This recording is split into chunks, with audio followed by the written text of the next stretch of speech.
안녕하세요. 사랑하는 대학 청년부 여러분. 오늘은 6월 17일 바이블타임 묵상 나눔입니다. 목요일 신명기 12장 말씀과 누가복음 4장 31절부터 44절 말씀을 함께 나누고자 합니다.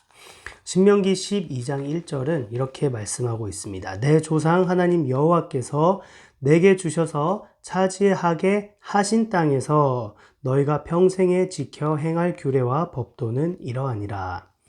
하나님께서 이제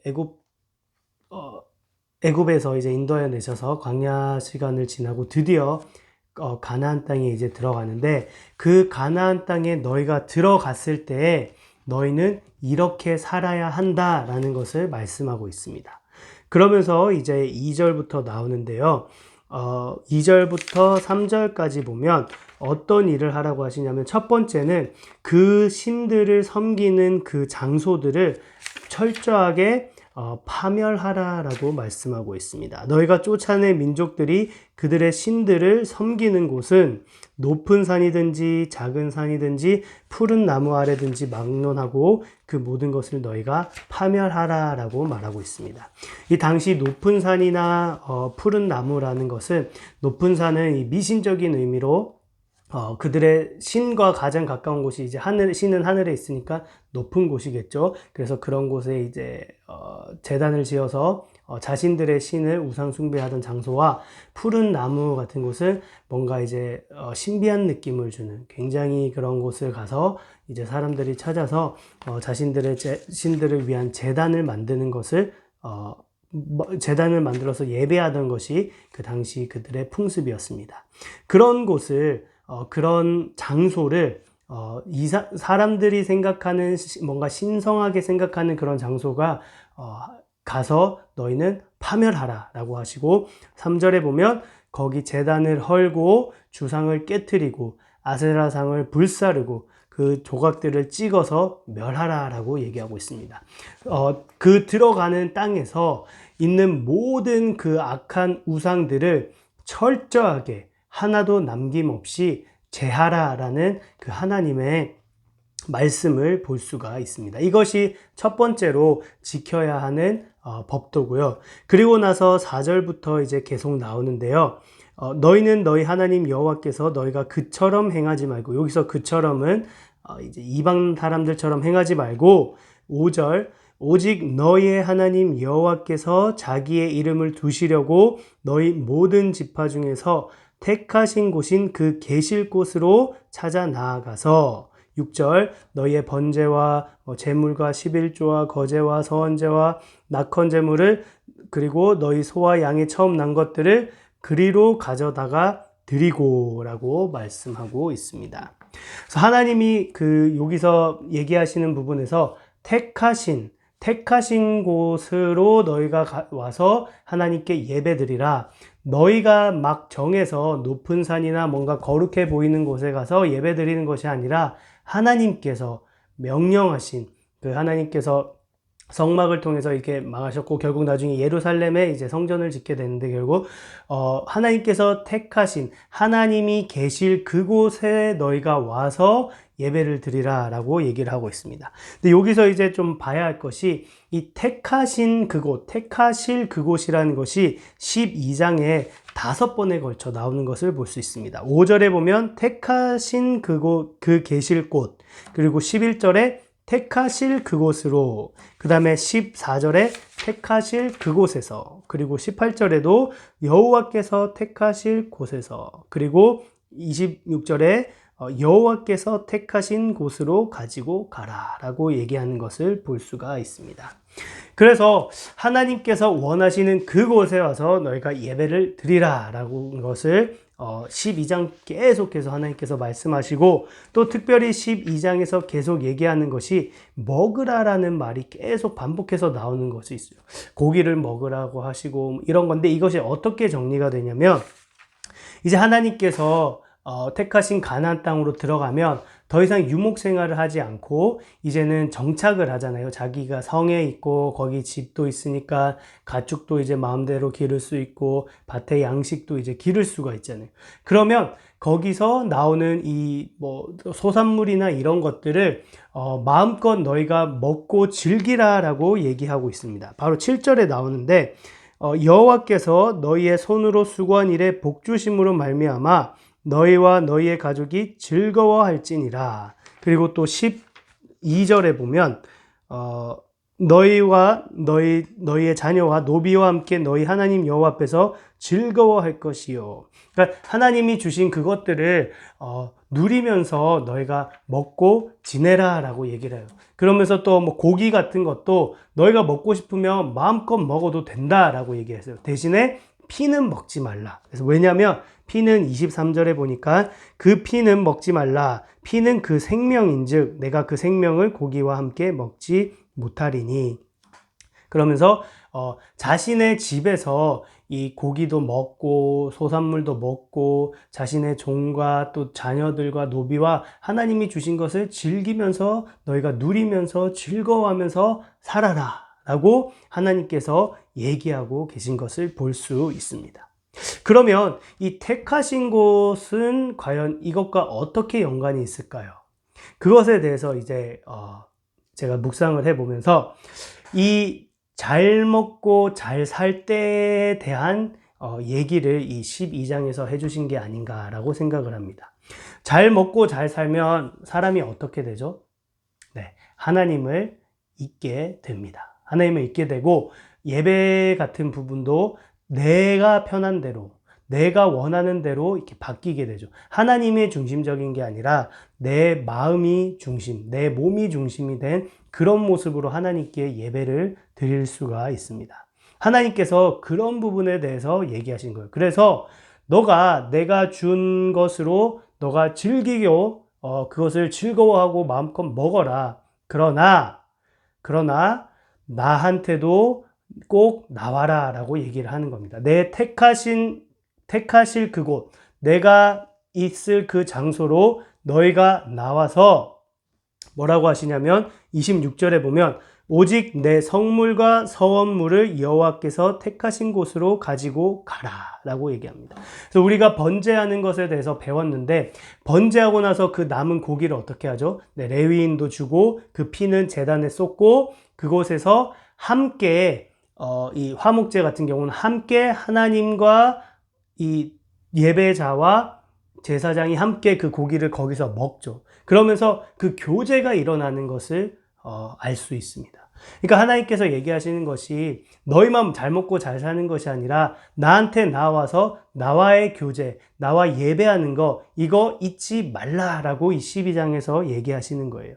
그래서 이 법도와 규례가 결국 무엇입니까? 신명기 6장 4절 5절에 보면 하나님을 결국 사랑하는 것이 이 법도와 율례라고 얘기를 하시는 거잖아요. 그러니까 너희 하나님 잊지 말고 하나님을 사랑하는 건데 그것은 계속 내 앞에 나와서 끊임없이 예배를 드리고 또 그곳에서 나와 함께 교제하고 먹고 즐기자. 그것을 잊지 말아라 라고 오늘 12장에서 계속해서 얘기하고 있습니다. 사랑하는 여러분, 우리도 하나님께서 주신 축복들이 있습니다. 여러분 또 직장이나 뭐 여러 가지 삶에서 누릴 수 있는 또 이 미국에서 참 누릴 수 있는 것이 많은데 그런 건 누리는 거 좋은 일이죠. 그것 감사한 일이고 근데 그것에 빠져서 만약에 내가 하나님께 나아가는 일에 소홀해하고 있다면 우리 다시 한번 삶을 점검해 보아야 합니다. 하나님께서는 분명히 하나님이 택하신 그곳에 와서 그 제단에 피를 뿌리고 그 고기를 이렇게 태워서 함께 먹자라고 얘기를 하고 계시거든요.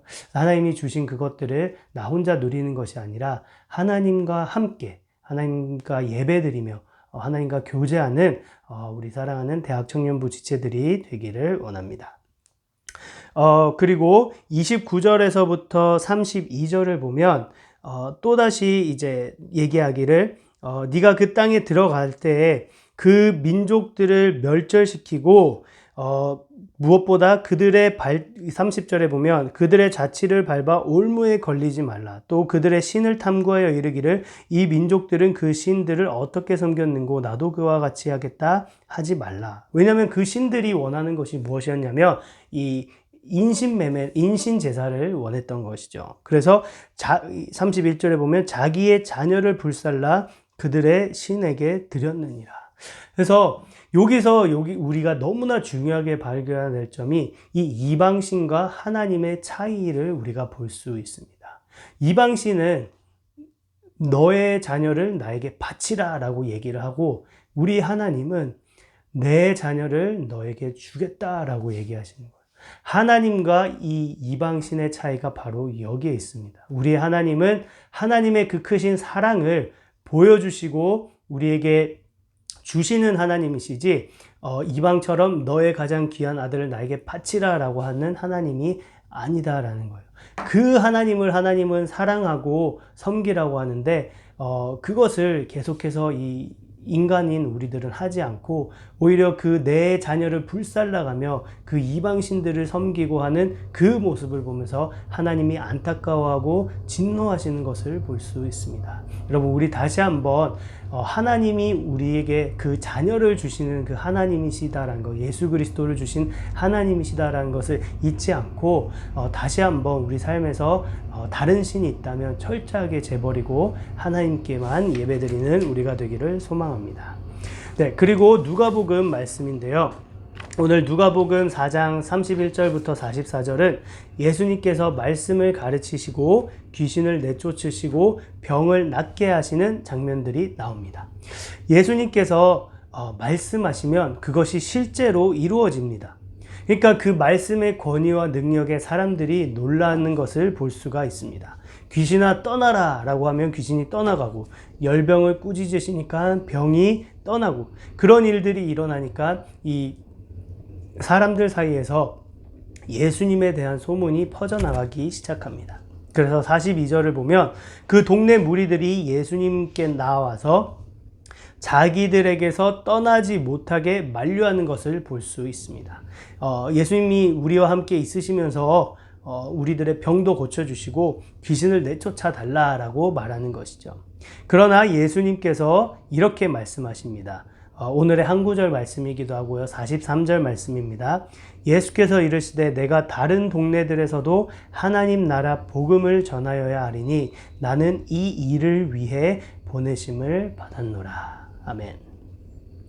예수님께서 이 땅에 오신 목적, 그 이유를 분명히 이 말씀을 통해서 얘기해 주고 있습니다. 바로 하나님 나라 복음을 전하는 것임을 예수님께서 말씀하고 있습니다. 우리는 이 목적을 바로 알고 사는 것이 너무나 중요합니다. 복음을 전하는 것이 우리의 분명한 목적이고 사명임을 알 때 우리는 우리가 가는 길에서 넘어지지 않고 이 길을 완주할 수 있을 것입니다. 34절과 41절을 한번 보면요.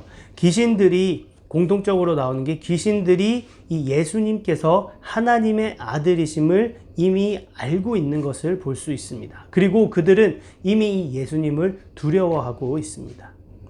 근데 우리가 이 재미있는 게 뭐냐면 바이블 타임 화요일 날 저희가 했던 묵상에서 4장 3절에 사단이 예수님을 시험하는 장면이 나옵니다. 마귀가 이르되 내가 만일 하나님의 아들이여든 이 돌들에게 명하여 떡이 되게 하라. 우리 방금 34절 41절 보면 귀신들이 이미 예수님이 하나님의 아들인 것을 알고 있다고 했잖아요. 근데 이 4장 3절에서도 사단이 예수님을 시험하는데 예수님이 하나님의 아들인 것을 과연 사단이 몰랐을까요? 사단도 분명히 예수님의 하나님의 아들인 것을 알죠. 아는데 굳이 와서 네가 만약 하나님의 아들이여든 이 돌들에게 명하여 떡이 되게 하라라고 시험을 하는 것을 볼 수 있습니다. 이것을 바꿔 얘기하면 마귀는 지금 예수님께 뭐라고 하냐면 자신이 하나님의 아들임을 증명하는데 너의 그 능력을 써라 라고 시험을 하고 있는 것입니다. 이것이 왜 문제가 될까요? 예수님이 하나님의 아들임을 증명하는 것이 왜 시험에 넘어가는 것일까요? 왜냐하면 예수님은 하나님의 아들이다라는 것을 굳이 따로 증명할 필요가 없기 때문입니다. 그것은 바로 이 누가복음 3장 22절 말씀 때문인데요. 성령이 비둘기 같은 형체로 그의 위에 강림하시더니 하늘로부터 소리가 나기를 너는 내 사랑하는 아들이라 내가 너를 기뻐하노라 하시니라. 예수님께서 세례를 받으시고 나오실 때 하늘에서 하나님께서 말씀으로 이미 확증을 해주셨습니다. 너는 내 사랑하는 아들이다. 내가 너를 기뻐한다. 라고 하나님이 말씀으로 분명하게 확증해 주셨는데, 만약에 예수님께서 내가 다시 한번 하나님의 아들인 것을 내 능력으로 증명을 한다. 이것은 그 하나님의 말씀을 믿지 못하게 된다라는 것이죠. 예수님의 능력으로 하나님의 아들을 증명하는 것이 아니라 하나님의 말씀이 예수님이 하나님의 아들이신 것을 확증하신 것입니다. 마귀가 이런 장난을 정말로 많이 쳐요. 그렇기 때문에 우리는 이것의 분명한 것을 알아야 돼요. 내 능력으로 증명하는 것이 아니라 하나님의 말씀이 증명하고 확증한다라는 것을 우리는 분명히 알 때 이 사단의 시험에서부터 넘어가지 않을 수 있습니다. 하여튼 그리고 더 나아가서 이 능력의 목적, 예수님께서 능력을 가지고 계신데 이 능력의 목적은 내가 누구인지, 예수님 자신이 누구인지 증명하는 것에 있지 않고 오늘 한 절 말씀처럼 그것의 목적은 하나님 나라의 복음을 전하는데 그 목적이 있음을 분명히 알 수 있습니다. 이 복음은 무엇입니까? 우리가 어제 바이블 타임에 나오는 말씀에 나와 있었죠. 바로 누가복음 4장 18절에서 19절 말씀인데요. 주의 성령이 내게 임하셨으니 이는 가난한 자에게 복음을 전하게 하시려고 내게 기름을 부으시고 나를 보내사 포로된 자에게 자유를, 눈먼 자에게 다시 보게 함을 전파하며 눌린 자를 자유롭게 하고 주의 은혜의 해를 전파하게 하려 하심이라 하였더라. 이것은 예수님께서 성전에 나아가서 이사야서 61장 1, 2절 말씀을 굳이 찾으셔서 읽으셨습니다. 그것을 통해 볼 수 있는 것은 예수님의 이 삶은 철저하게 하나님의 말씀에 성취하고 순종하는데 그 초점이 있다는 것을 볼 수 있습니다. 하나님께서 너는 내 아들이다 기뻐하는 자다 라고 말씀하셨고 예수님은 그 말씀을 알고 있었기 때문에 붙들고 계셨기 때문에 이 마귀의 시험에서 넘어지지 않을 수 있었고 이사야 말씀을 통해서는 자신이 살아야 하는 그 삶의 분명한 목적이 바로 이 이사야 말씀의 성취임을 알고 있었습니다. 그래서 예수님은 자신이 가지신 예수님의 그 능력으로 하나님의 말씀, 즉 여기서는 이사야서의 성취, 즉 하나님 나라의 복음을 전하는 일을 하시는 것을 볼 수 있습니다. 우리는 누구입니까? 우리는 하나님의 은혜로 말미암아 구원받은 하나님의 자녀들입니다. 죄송합니다. 영접하는 자, 곧 그 이름을 믿는 자들에게는 하나님의 자녀가 되는 권세를 주셨으니 우리는 우리가 하나님의 자녀됨을 증명할 필요가 없습니다. 성경은 이미 믿는 자들은 하나님의 자녀라고 선포하고 있습니다. 그러나 사단은 끊임없이 우리를 공격합니다. 우리의 연약함을 들춰내고 우리의 부족함을 부각시키고 우리의 죄성을 보여주면서 네가 이런데 어떻게 하나님의 자녀냐라고 끊임없이 우리의 정체성, 우리의 하나님의 자녀됨에 대해서 공격을 합니다. 그럴 때 우리는 이 약속의 말씀을 붙들고 있을 때 하나님의 자녀가 됨을 확신하며 나아갈 수 있습니다. 나의 어떤 모습이 하나님의 자녀됨을 증명하는 것이 아니라 하나님의 말씀이 내가 하나님의 자녀됨을 증명하는 것입니다. 그리고 하나님의 자녀가 된 자에게는 어떤 일이 일어납니까? 예수 그리스도를 믿음으로 성령님이 임하시죠. 그 성령님이 임하시면서 우리에게 능력이 부어지고 은사가 부어지게 됩니다. 그러면 그 은사를 가지고 우리가 어떻게 살아가고 있습니까? 물론 이 은사와 능력으로 우리가 일을 하면서 먹고 살아가야 되죠. 그것은 하나님이 주신 거기 때문에 충분히 누리고 살아갈 수 있습니다. 그리고 감사할 일입니다. 그러나 그 은사의 진짜 목적은 내가 잘 먹고 잘 사는 것에 있는 것이 아니라 예수님처럼 그것을 통해서 일어나는 일을 통해 하나님의 복음을 전하는 일임을 우리는 잊지 말아야 합니다. 나 능력 있는 크리스찬이야. 나 이런 크리스찬이야. 이것을 증명하는 것이 은사의 목적이 아니라 하나님의 복음을 분명하게 전파하여 영적으로 눈멀고 병든 자들이 눈뜨고 일어나게 하는 것. 그것이 하나님이 우리에게 이 모든 것을 주신 목적입니다. 사랑하는 대학 청년부 여러분, 오늘 우리에게 주신 시간과 물질과 또 지혜와 은사가 있습니다. 그것을 복음 전하는데 여러분 어떻게 사용하고 있습니까? 믿는 자들은 예수님처럼 하나님의 말씀을 지키는 것에 그 삶을 걸어야 합니다. 그것은 복음을 전파하는 일입니다. 기도하겠습니다. 하나님 아버지 감사합니다. 오늘 예수님의 삶의 모습을 보며 그 삶이 하나님의 복음을 전파하는 것에 맞춰 있음을 보았습니다. 우리에게 주신 예수님을 닮아 우리에게 주신 은사와 또 하나님이 주신 이 자녀됨의 권세를 가지고 우리의 잘됨을 위해 나의 어떠함을 증명하기 위해 살아가는 것이 아니라 하나님의 복음을 전파하는데 분명히 살아가는 저희 사랑하는 대학 청년부 지체들이 될 수 있도록 인도하여 주시옵소서. 감사합니다. 주님 사랑합니다. 예수님의 이름으로 기도합니다. 아멘.